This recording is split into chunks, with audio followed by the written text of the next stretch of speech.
Kapolda Sulawesi Selatan Irjen Pol Merdisyam memantau pos pengamanan, penyekatan, dan pos pengamanan di perbatasan Pangkep dan Maros serta Makassar. Dari hasil pantauan, sebanyak 2.500 pemudik diminta putar balik di 3 wilayah, yakni Makassar, Maros, dan Pangkep. Sejumlah pos pengamanan penyekatan mudik 2021 dikunjungi Kapolda Sulawesi Selatan Irjen Pol Merdisyam. Selain kunjungan ke pos pengamanan, unsur Forkopimda juga membagikan paket sembako ke jajaran kepolisian dan kesehatan yang bertugas di pos pengamanan di kawasan pusat keramaian Panakukang, Makassar.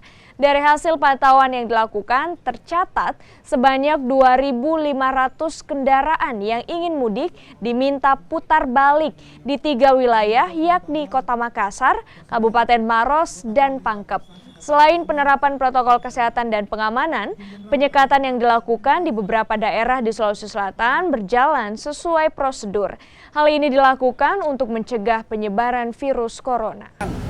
Tadi kita dari Pangkep dan Maros melihat bagaimana penyekatan di daerah aglomerasinya yang diterapkan di Sulawesi Selatan ini. Jadi sesuai dengan keputusan kementerian bahwa ditetapkan aglomerasi untuk Makassar, Goa, Maros, dan Takalar.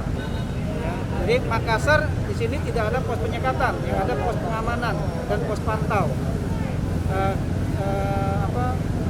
Di sini khususnya pos pengamanan di Panakukang ini ya lebih kepada pengamanan khususnya tempat perbelanjaan, ya, mal dengan pasar, mengatur bagaimana ritme ataupun arus masyarakat yang datang supaya tidak terjadi penumpukan.